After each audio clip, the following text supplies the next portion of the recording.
Hello, ladies and gentlemen, crypto deep divers. Welcome back to Weekly Crypto.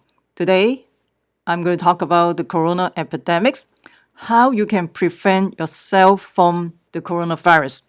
And also, there's some drugs treatment that show effective for the coronavirus as well.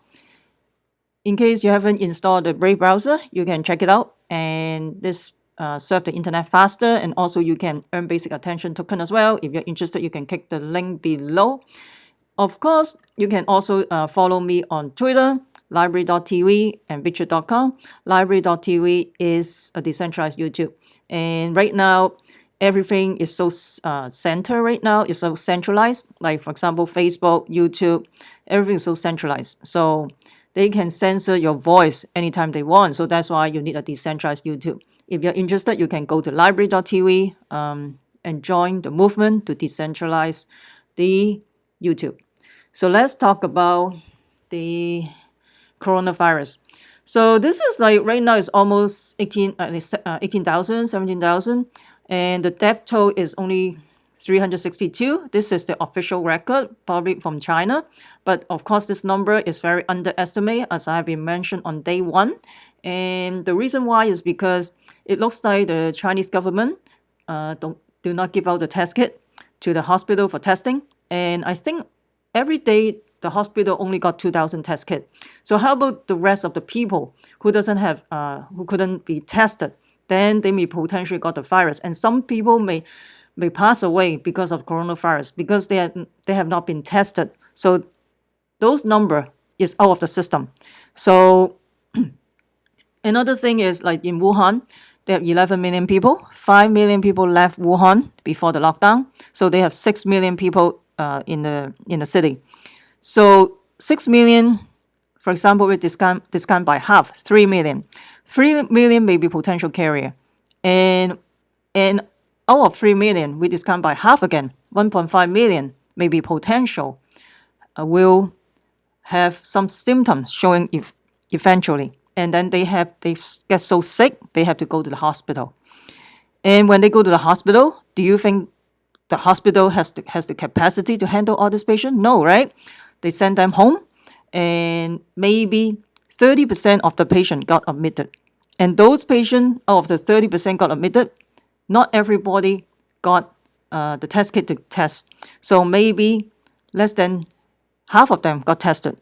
And during the process, some patient dies, pass away, and they never been tested. And then they are die of some type of respiratory syndrome or respiratory distress or some type of pneumonia, but not Wuhan coronavirus, right? Because there's no test kit to test it. So this number is drastically underestimated. I'm not surprised this number is times 10, probably maybe 170,000 to 300,000 people already has confirmed case, and the death toll probably maybe 10,000 to 20,000 already. But this is just based on the estimate. Don't quote me on that. This is just do the math, whatever they told you, if it doesn't make sense, you have to figure out yourself, right? So just do the math. They have 6 million people locked down inside. Just do, hey, how many people potentially get sick? How many people will go to the hospital? And how many will got the test kit? So based on what I have heard, is they seem to limit only 2,000 test kit to all the hospital in Wuhan. So that means they're controlling the numbers. So maybe I'm wrong. I don't know. So you can nobody can clarify all this because right now there's so much censorship. We don't know what is right or what is not. But this number obviously is so underestimated. So let's see. So let's talk about how you can prevent yourself from getting this virus. Prevention is the key at this time because right now there's no vaccine, nothing for that. And so of course you can get this virus by when you are exposed to a sick person, right? So the sick person, of course, if you know somebody come from China for the past 14 days, you probably don't want to go out with that person. And the droplets is the key thing. The droplets can go to your eyes, to your nose, to your mouth, And that's why you want to wear a mask to protect yourself, especially if you're in a crowded area, you don't know that person, and there's so many factors involved, right? And you have to keep your distance from that visibly coughing, sneezing, sick people 2 meter, 2.5 meter away because of the droplets potentially landed on your eyes, your nose, and even landed on your hands. You rub your eyes, you rub your nose, then you will get it. So of course you will give them a mask, but I mean the person who is sick, they should wear a mask themselves to protect other people, not to spreading the virus. But obviously a lot of people, they don't do that. In Asia, I think they do that, but in Western part of the world, they doesn't like to wear a mask. And so here they basically stay away from the crowded area and all that. And another thing is those saliva can be on the surface of the doorknob, can be, if you share a computer, probably on the computer, on the mouse, the pencils or the pens that that sometimes you use somebody else's pens, and elevator buttons, of course in your cell phone too, right? If you're sick, you're coughing on a cell phone, right? So the cell phone need to be disinfected every once in a while. Using alcohol swab should be sufficient. So those droplets can be stay on those surface. Some say 12 hours, some say 24 hours, some say up to 5 days. So we don't know. So, excuse me. The best thing is to, if you are going to share a computer, you're going to use some disinfecting wipe to wipe down everything before you even use the shared computer. The mouse as well, right? The door, in terms of the doorknob, don't touch it. Just maybe use paper towels to open the door.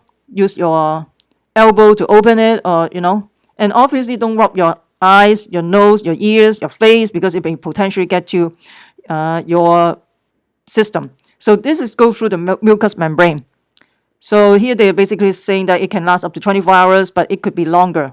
If yesterday we talked about that it can be transmitted through the fecal matter and urine, right? So if you live in an apartment complex, then you don't know upstairs that person may be transmitted with any type of like coronavirus. We don't know. So the best thing is to disinfect your toilet with with the bleach, the Clorox, and also the kitchen sink disinfected with that as well, and also the kitchen sink, and also the bathroom sink as well. You have to disinfect it with Clorox as well, and as well as the bathtub sink as well. Just disinfecting everything once in a while. So you don't need to be alarming. But if you're living in a single family housing, I don't think it's a big concern, right? Because you have your septic pump or your sewage system go directly to the outside sewage. But anyway, so just a precaution, right? And of course, try not to use a public toilet or in a mall or whatever, because you don't know who is using before that. Maybe there's still some fecal vapor flying around. We don't know. But just stay safe. I'm not saying you got to be freaked out, but just be precaution. If you have to use it, well, I mean, just wash your hands. Just wash your hands, and just wash your hand. Don't touch your mouth. Don't touch your mouth, your nose, your eyes, because it can go through the mucous membrane.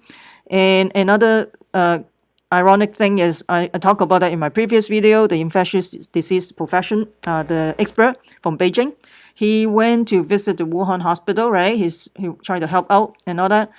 But he basically wore an N95 mask. So the one that you buy in the store is a 3-ply surgical mask. N95 mask is for health professional to deal with the SARS epidemics as well as to the coronavirus. So he wear N95 mask. It should be sufficient to protect him from getting those droplets, right? But he still got infected, and he is an expert, and he still got infected. The reason why he got infected is because he didn't wear goggles, so the droplets dropped to his settle on his eyes, the mucous membrane, and he got inflammation of the eyes, and then he got fever. And he used, I think, the treatment for him. He is using HIV medications, and so that's why it's important. Don't rub your eyes, and just be very careful. And of course, you have to wash your hand very thoroughly, right? So it's like almost 20 seconds. This is a precaution, like World Health Organization, those a universal precaution basically. So with a soap, so wash it. But basically you have to sing Happy Birthday twice. Then when you wash your hand, which is almost probably 20 to 30 seconds. And of course, your mask, you have to be careful. You have a false sense of safety wearing a mask, right? But the thing is, when you dispose it, you've got to be careful. When you dispose it outside, you can see there's a droplet probably outside, right? So if your hands touching the outside, you probably will get the virus too. So just be careful when you dispose your mask. Don't touch it here. Just try to use the handle to take off the mask and then throw it away. And after that, you should wash your hands as well. And of course, the mask cannot be wear too long, probably 5 hours. But right now, I think there's a mask shortage in Asia. Probably they wear the whole day, but you have no choice, right? And of course, you don't want to share your utensils, your cups, your towels with other people. And of course, you don't want to share food with other people as well. Here, you can use your elbow, your shoulders to open the door. Don't touch any door handle because those droplets can stay there and survive for 24 hours, right? Minimum, 12 to 24 hours. And in terms of the fecal matter, can last up to, I think the fecal matter the virus can be in there probably up to 4 to 5 days. So some people say 5 days. I'm not sure. So just be cautious. Don't touch stuff like that. And of course, always wash your hands before you eat. And of course, just be cautious. Just be vigilant. So you don't have to be panicked. You just have to have a plan, and that's all. You don't have to be panicked as well. I mean, you don't have to be panicked at all. Because depending on which country you are in China, probably you are in panic mode, probably. But if you are in Asia, like depending on which part of the country you're at, I think it's still okay for now. But later on, I don't know. We mentioned, this is an exponential growth because the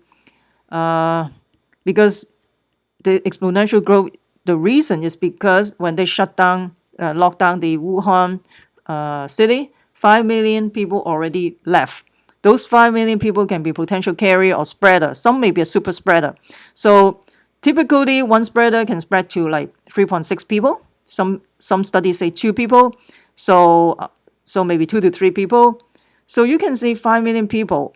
Maybe half of them is already carrier, 2.5 million people. So you can count how many people already out of Wuhan spreading the virus to different provinces in China, and some people travel overseas as well. So that's why you spread all this virus to overseas as well. So that's why it's a little bit right now. I don't know. It's very out of control. Just don't freak out. Just stay safe. Just wash your hands frequently. Don't touch your eyes, your nose, your mouth. I think that will be fair. I mean, that will be protecting yourself. That is very important. And so the epidemic is more serious than we thought, because when you see this, they built in 7 days, they built a hospital. This is not a hospital. This is more like a detention center or isolation center. And it looks pretty creepy because it has steel bar outside the windows. Is that preventing, see, you can see steel bar in here, right? Preventing people from escape. And this is like, what is this thing? This is like, seriously, this is like, they're giving out, like, maybe giving the meal for the patients. But this doesn't look like hospital. I don't see any medical equipment. It looks like the people come here is going to be isolation, and looks like they're going to die in here. I don't think they're going to receive treatment for them. I mean, it looks very creepy to me. See, steel bar, and I mean, this is not a hospital. I mean, the mainstream media say hospital. Hospital is no. It's like a detention center.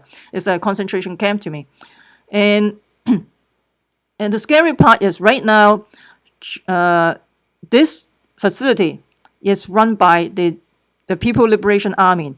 So that's mean they don't have to give out the statistic. I mean, even though it's run by a hospital authority, they still give you false statistic about like how many people diagnosis. So I think this is pretty scary. A lot of people rumor when they put the patient in here, they are waiting to die basically. I would not go to the hospital. They may end up sending me to this facility. I would rather stay at home, right? Right? This is insane. And there's also a lot of arrests for people trying to speak out the truth. They try to film the video. Remember, we showed the video. They film like 8 bodies, right? Remember in my previous video, 8 dead bodies inside a van from the Wuhan number 5 hospital, and that person probably got arrested. And then they will just saying that, I mean, they can do whatever they want. They will just say that, oh, you're test positive for coronavirus. I'm going to put you in this detention center. They're going to lock them up like this. They can do that, seriously. They will just, they can do whatever they want with the Chinese Communist Party. And here, this is another quarantine tent city in Hubei, just outside the Hubei province. So this, you can see there's so many tents in here. That's mean you can see, that's mean the epidemics is more serious than reported, basically. And you can see there's a trenches. You can see they dig a trench in here. That means they want to prevent the people from escape.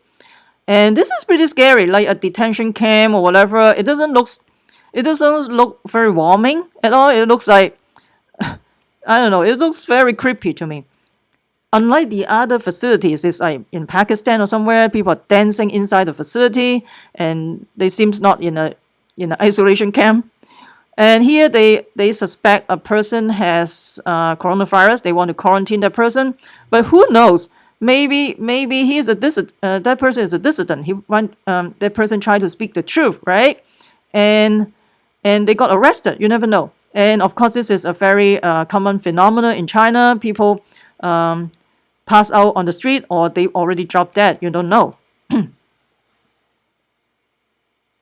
And this is very disturbing. I mean, because of the H5N1 virus outbreak in Hunan province, they have to kill all these chickens, goose, or ducks, or anything. I mean, they're going to bury them. The way they kill the animal is very inhumane. Seriously, I mean, you euthanize them in a humane way, but not like that. I mean, you basically bury them alive. I don't know. It is very disturbing. And of course, there's another person passed out on the street. This is a pretty common phenomenon. And in Weizhou, there's a whole bunch of Chinese military involvement in the area. I guess the reason why is because Weizhou, let's see. So Weizhou is here. So you can see the epicenter is in Wuhan. You can see also spreading to the coastal area. That is very bad. And they basically have a lockdown already. Over there is another lockdown. And people cannot go outside the house. They have to be quarantined inside their house. And every 2 days, only one person of the family members can go outside to buy basic necessity. So, I mean, if things are not that bad, how come? So if you just look at this, let's see. If you just look at this number, it doesn't make sense, right? Because when you look at other factors, for example, the tent outside Hubei province, and also the hospital, the detention center that they just built in 7 days. If things are not that serious, this will not be happen, right? So that means things are more serious than expected. So that's why, based on this, I'm not surprised. Maybe 200,000 to 300,000 people got infected, and 10 to 20,000 people already dead.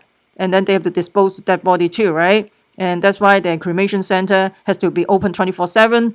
And I don't think cremation center they open 24/7 in most of the country. And usually a 9 to 5 business hour thing, right? But right now, no, they cannot do that because they have to dispose so many dead bodies. They have to cremate the patient right away, and this is contagious. Maybe even the freezer is full too, so they have no way to put all this dead body.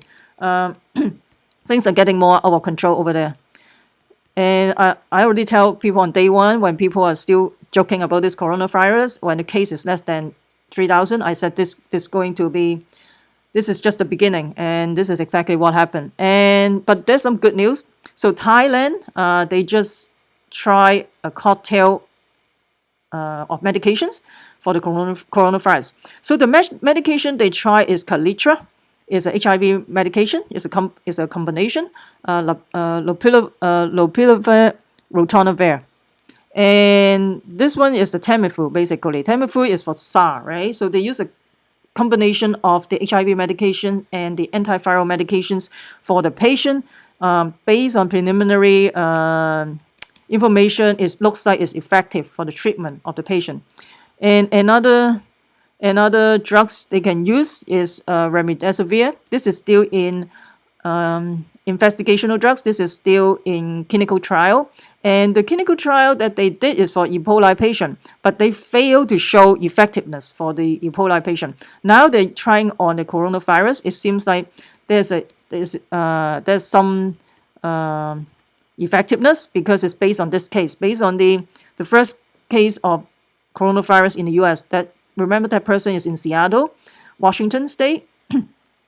So initially, when he admitted to the hospital, he's fine. He's a 35 years old man, and he's fine, and he's just with coughing, fever, and just supportive care. You give the patient IV fluid, and as well as like probably cough suppressant, and also Tylenol to reduce the fever.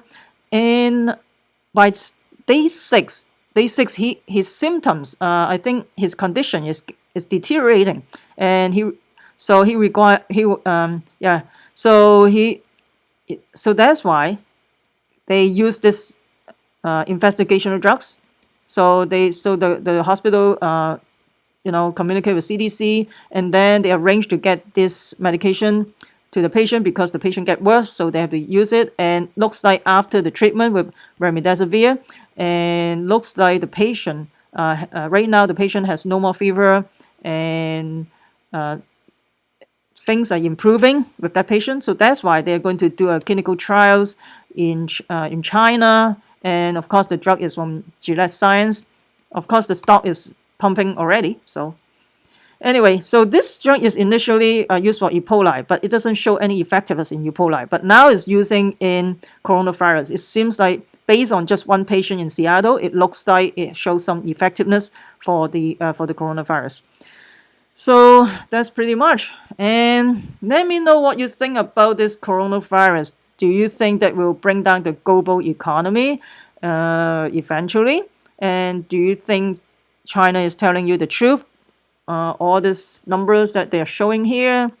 What do you think? And let me know what you think. And let me know how you can protect yourself. Oh, one more thing I want to point out is that to protect yourself, maybe you can try vitamin C, vitamin D, and zinc, and as well as do some raw garlic. Just sprinkle the raw garlic on your soup, and as well as chew on raw ginger or boil some ginger soup. And of course, you can do some raw onion, raw spring onion. All this thing probably help to fight not just the coronavirus, just the regular season flu as well. And I'm not your doctors, or I'm not your doctors or medical professionals. You should consult with your doctor with all this. And another thing I want to point out, there's a Chinese doctor. He's a Chinese traditional medicine doctor actually, and he got really sick. He got really sick from the coronavirus, and the hospital told him that there's no bed in the hospital. Just go home. So basically, he went home, and at the very beginning, he seems to be fine, but then his condition deteriorating, and then he was really sick, and then he think of using garlic.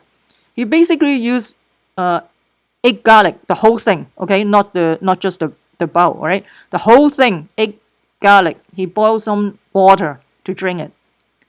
That is insane. I don't know how he can tolerate. After that, he felt better. He has no more fever. He has no more fatigue, and he improved. So this is just based on some rumors. He's doing that. So I'm not sure if it works. So but if you're sick, maybe you should eat more garlic too, right? And even though if you are not sick, you should eat garlic on a daily basis. Or garlic, if garlic is too much smell, maybe do some raw onions, right? The red onions, yellow onions, and then do some raw ginger or spring onions, stuff like that. And then, that will help to fight off some of the virus or bacteria as well, right? So yeah, so let me know what you think about this. Or you can do juicing. You can put ginger in your juicing as well, So let me know what you think about this. So I would love to hear from you. If you find this video helpful, smash the like button, subscribe to my channel, also share with your friend. Make sure you subscribe, you don't miss out the upcoming airdrop or token swap. And also you can follow me on Twitter as well. Make sure you comment below, that will help my ranking in YouTube, and I will continue to provide quality video for you guys. And if you haven't hit the notification bell, make sure you hit the notification bell so you don't miss out the upcoming videos. And remember, crypto deep divers, we the people take control of our money. Stay wise, stay safe, peace. I'm not a financial advisor. Investing in cryptocurrency, commodity, or stock market can has inherent risk. Please use a due diligence. And I'm not a healthcare provider. I'm not your healthcare provider. So whatever I advise, you should consult with your doctors. And